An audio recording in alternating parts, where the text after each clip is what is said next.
3 महीने, ये जो नवंबर, दिसंबर, जनवरी, अभी तो दिसंबर पूरा तो निकल गया, लेकिन जनवरी अभी बाकी है, तो 30 दिन आगे जनवरी के रोज सवेरे पीते रहिए, और अगले साल का याद रखिए नवंबर, दिसंबर, जनवरी।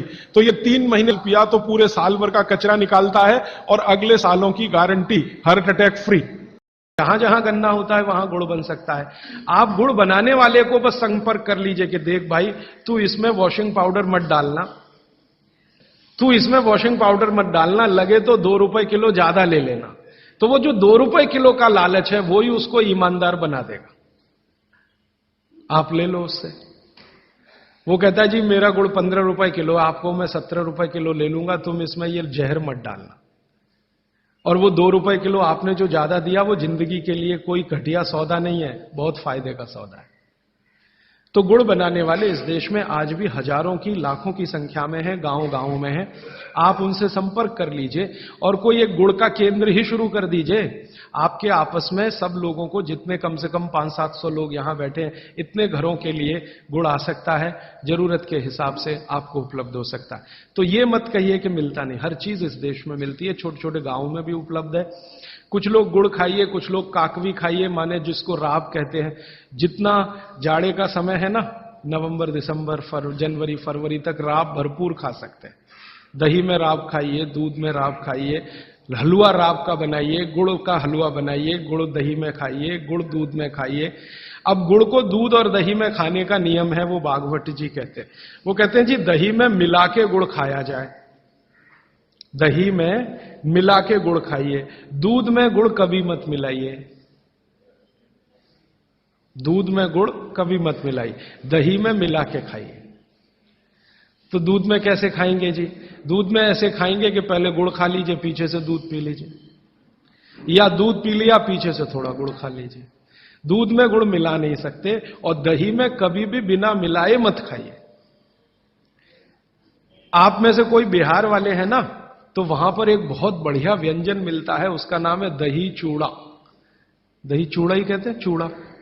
ये मिथिला में मैंने खाया, और ऐसा अद्भुत है जो दुनिया में शायद कहीं ना हो। मिथिला में, मिथिला माने एक एरिया है बिहार का, करीब 8-10 जिले उसमें आते हैं। उन जिलों में जब भी आप जाएं तो मेहमान को वही परोस के लाते हैं। तो मैं भी मेहमान जैसा ही रहता हूं, तो मुझे हर घर में दही चूड़ा मिलता है। तो वो दही डाल के लाते हैं, ऊपर से गुड़ डाल के लाते हैं, दही के ऊपर गुड़ रहेगा। तो मैंने कई बार कहा कि अलग प्लेट में गुड़ ले आओ, तो वो कहते नहीं नहीं, आपको फिर खाना नहीं आता दही चूड़ा। तो पहले मुझे सच में नहीं मालूम था। अब जब ये मुझे पता चला बागभट्ट चिकित्सा का, तब मेरी अकल में आया कि वो सब बागभट्ट के चेले हैं, दही में गुड़ मिला के पहले से ही चिवड़ा पे रख के लाते।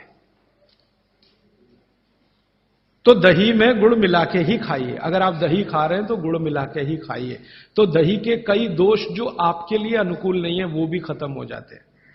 और दूध में गुड़ कभी भी मत मिलाइए। एक जगह तो वो ये कहते हैं कि दूध खाली पी लीजिए, गुड़ आगे पीछे खा लीजिए, वो ज्यादा बेहतर है। तो गुड़ खाइए, मेरा कहने का मतलब ये है। अब गुड़ के कितने प्रिपरेशन है हमारे घर में? गुड़ का, तिल का प्रिपरेशन एक है, तिल पट्टी कहते हैं, गजक, गजक। तो भरपूर गजक खाइए। क्यों खाइए जी? तिल है और गुड़ है। गुड़ में जो केमिकल है ऑर्गेनिक, तिल में लगभग वही सब है जो गुड़ में है। तिल भी क्षारीय है, गुड़ भी क्षारीय है, और दोनों क्षारीय चीजें खाएंगे तो पेट के अम्ल को बैलेंस करती रहेंगी। तो तिल गुड़ रोज खाइए, माने तिल की पट्टी बनाइए, गजक बनाइए, नहीं तो तिल का लड्डू बनाइए, गुड़ के साथ बनाइए। फिर इसी तरह से मूंगफली है, मूंगफली भी क्षारीय है और गुड़ भी क्षारीय है। तो मूंगफली और गुड़ मिला के वो पट्टी आती है, वो खाइए, बच्चों को खिलाइए। और आपके पास जो भी प्रिपरेशन है गुड़ तिल के, गुड़ मूंगफली के, वो सब बनाइए। और ये जो 3-4 महीने हैं, नवंबर, दिसंबर, जनवरी, फरवरी तक भरपेट खाइए, भरपूर खाइए, क्योंकि इस समय आपके शरीर को इन्हीं की जरूरत है। तो कफ जिंदगी से बहुत दूर रहेगा। तिल खा रहे हैं, गुड़ खा रहे हैं, मूंगफली खा रहे हैं, कफ बढ़ने की बिल्कुल संभावना नहीं। तो जिंदगी में कफ के रोग आने की संभावना नहीं। अब जानते कफ का सबसे खराब रोग क्या है? मोटापा। मोटापा कम करना है तो भरपेट गुड़ खाइए, भरपेट तिल खाइए, भरपेट मूंगफली खाइए, मोटापा भी कम हो जाएगा। दिवाली के आसपास के जो तीज त्योहार हैं, नवंबर दिसंबर के या अक्टूबर नवंबर के, उनमें जो पकवान बन रहे हैं वो खास तरह के प्रिपरेशन है, बहुत गहरा विज्ञान है। कभी मौका मिला तो इस पे अलग से ही बात करूंगा कि त्योहारों में पकाए जाने वाले जो व्यंजन हैं वो हमारे शरीर को किस तरह की मदद कर रहे हैं। हमारे वैज्ञानिकों ने, माने महर्षियों ने, ये देखा कि जीवन के दिनों में, माने अगर ठंड के दिन है तो शरीर में क्या प्रकोप ज्यादा है, बरसात के दिन है तो शरीर में क्या प्रकोप ज्यादा है, गर्मी के दिन है तो शरीर में कौन सा प्रकोप ज्यादा, प्रकोप माने वात पित्त कफ, ये तीन ही तरह के, तो उनको संयमित रखने के लिए कौन सी चीजें प्रकृति ने दी हैं, तो व्यंजनों में वही चीजें डाली गई हैं। जैसे अब मैं आपको थोड़ा और स्पष्ट करता हूं, यह बात अमूर्त है लेकिन अब थोड़ी मूर्त करता हूं। सर्दी के दिनों में जितने भी त्योहार आप मनाते हैं या जितने भी त्योहारों में आप अपने जीवन को लगाते हैं, ये सब त्योहारों में आप देखो भोजन ज्यादा से ज्यादा आपके हिसाब से गरिष्ठ होता है। प्रिपरेशन कुछ इस तरह के होते हैं, जैसे आप तिल खा रहे हैं, सर्दी के दिनों में भरपूर तिल खाया जाता है और तिल के तरह तरह के व्यंजन बनाए जाते हैं। अगर आप गुजरात में रहते हैं तो अड़दिया खाया जाता है, अड़दिया। दुनिया का इससे अच्छा शायद कोई पकवान ना हो, अड़दिया जिसको कहा जाता है, उड़द की दाल का बनता है अड़दिया। ऐसे ही राजस्थान के कुछ इलाकों में विशेष पकवान है, ऐसे उत्तर प्रदेश के इलाकों में कुछ पकवान है। लेकिन अगर महसूस करें तो ये सब भारी हैं, भारी गुरुत्व है इसमें। बागभट्ट जी ने एक शब्द इस्तेमाल किया, गुरुत्व वाले पदार्थ, माने भारी हैं, आसानी से नहीं पचते, धीरे धीरे पचते। अड़दिया तो आसानी से नहीं पचेगा, तिल की चीजें भी आसानी से नहीं पचने वाली हैं। लेकिन जिन दिनों में हम ये खा रहे हैं उन दिनों में शरीर के लिए यही अच्छा है कि कोई चीज आसानी से ना पचे, धीरे धीरे पचे, देर में पचे। क्यों?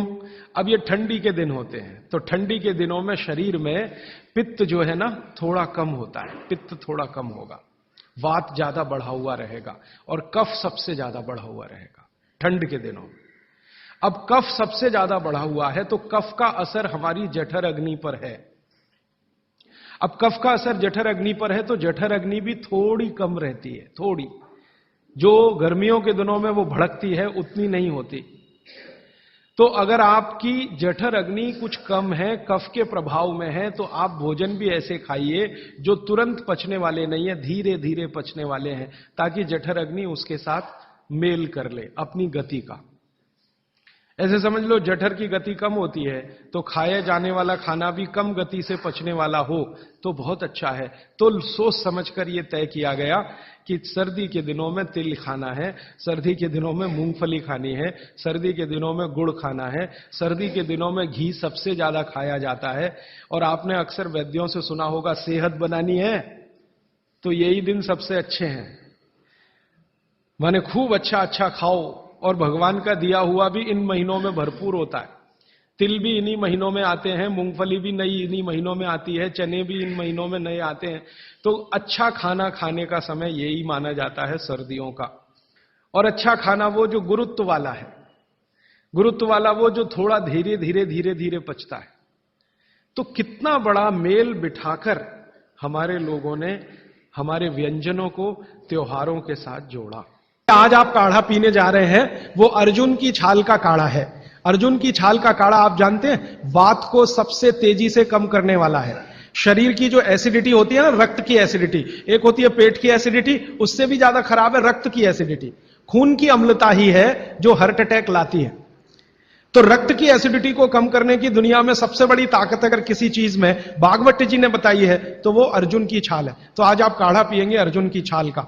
और दुर्भाग्य से या सौभाग्य से ये कुछ ऐसा समय है, दिसंबर, जनवरी और नवंबर, ये वात का ही समय है। शरीर में वायु का प्रकोप ठंड के दिनों में ज्यादा होता है। उस समय अगर आप अर्जुन की छाल का काढ़ा दूध में बनाकर पिए तो आपके लिए औषधि है जी। नहीं, गरम गरम गरम, क्योंकि वो औषधि है, भोजन नहीं है। भोजन और औषधि में अंतर बताया। भोजन वो है जो 24 घंटे में आप नियमित रूप से आपके पेट की आवश्यकता के अनुसार खाएं और सालों साल खाते जाएं। औषधि वो है जो थोड़े समय के लिए तात्कालिक प्रभाव के लिए आप पिएं। तो ये काढ़ा औषधि है। सुबह के अगर समय नवंबर, दिसंबर, जनवरी, ये 3 महीने हैं जो वात के महीने माने जाते हैं। फिर गर्मियों के महीने पित्त के महीने आ जाते हैं, फिर बारिश के महीने और उसके आगे थोड़ा महीना कफ का महीना आ जाता है। तो ये वात पित्त कफ के महीने भी होते हैं, जैसे शरीर है वैसे महीने। तो इस महीने के हिसाब से सुबह काढ़ा पी सकते हैं, वात को दूर करने वाली औषधियों का दूध मिलाकर। और गर्म काढ़ा सभी गर्म है, ठंडा काढ़ा कोई है नहीं इस देश में, बनता भी नहीं। तो आप सुबह दूध पीना ही चाहते हैं तो काढ़े के रूप में पीजिए। माने सुबह दूध पीना ही है ना, तो उसमें अर्जुन की छाल का पाउडर डाल के पीजिए। तो 2 फायदे होंगे। भविष्य के लिए आपको हार्ट अटैक फ्री होने की गारंटी, भविष्य के लिए। और अब तक आपने जो कचरा खा लिया है इसके निकल जाने की गारंटी, क्योंकि ये जो अर्जुन की छाल का पाउडर है रक्त को सबसे ज्यादा शुद्ध करता है, और कचरा रक्त में ही सबसे ज्यादा जमा होता है। जिसको कोलेस्ट्रॉल कहते हैं ना, वो कचरा ही है। तो अब तक आपके रक्त में जो कोलेस्ट्रॉल जमा है इसको निकालना है बाहर, तो अर्जुन की छाल इसमें सबसे ज्यादा उपयोगी है। अर्जुन की छाल नियमित रूप से आप पीजिए। मैं आपसे विनम्रता पूर्वक कह रहा हूं कि आप सब अपने घर में 3 महीने, ये जो नवंबर, दिसंबर, जनवरी, अभी तो दिसंबर पूरा तो निकल गया लेकिन जनवरी अभी बाकी है, तो 30 दिन आगे जनवरी के रोज सवेरे अर्जुन की छाल का पाउडर दूध में डालकर पीते रहिए। और अगले साल का याद रखिए, नवंबर, दिसंबर, जनवरी, तो ये 3 महीने अर्जुन की छाल पिया तो पूरे साल भर का कचरा निकालता है और अगले सालों की guarantee, heart attack free. Quantity कितनी रहनी चाहिए? 1 गिलास दूध तो आधा चम्मच अर्जुन की छाल का पाउडर, आधा चम्मच माने टी स्पून। और इसमें अगर गुड़ मिलाएंगे तो बहुत अच्छा। गुड़ नहीं मिले तो एक गुड़ जैसी चीज आती है काकवी, काकवी आप समझते हैं? गुड़ को बनने से पहले की स्टेज है, वो तरल गुड़ होता है, तरल गुड़, लिक्विड फॉर्म का गुड़, वो काकवी कहलाता है। तो या तो काकवी या तो गुड़, नहीं मिले तो खांड, खांड आप समझते हैं? और कुछ भी नहीं मिले तो बूरा, शक्कर नहीं, क्योंकि बागभट्टी जी की सूची में कहीं शुगर नहीं है, क्योंकि शुगर बनती नहीं थी। 3500 साल पहले गुड़ बनता था, काकवी बनती थी, खांड बनती थी, बूरा बनता था। चीनी बनना 200-250 साल से शुरू हुआ है।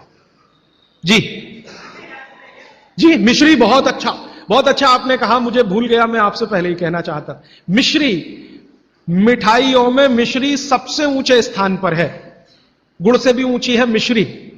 तो मिश्री मिले शुद्ध तो वो डालिए आपके अर्जुन की छाल और दूध के काढ़े में, नहीं तो गुड़ डालिए, नहीं तो काकवी डालिए, नहीं तो खांड डालिए, अंत में कुछ नहीं मिलता तो बूरा डालिए। और बूरा वो वाला जो राजस्थान में बनता है, बिहार में बनता है, उत्तर प्रदेश में, यहां का नहीं, चीनी को पीस के बूरा, वो चीनी ही है, बूरा नहीं है।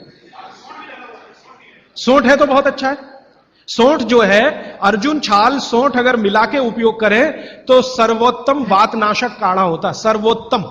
अर्जुन छाल और सोंठ दोनों का ही गुण है वात को खत्म करने का, तो वात के रोगी तो जरूर पिए इसको।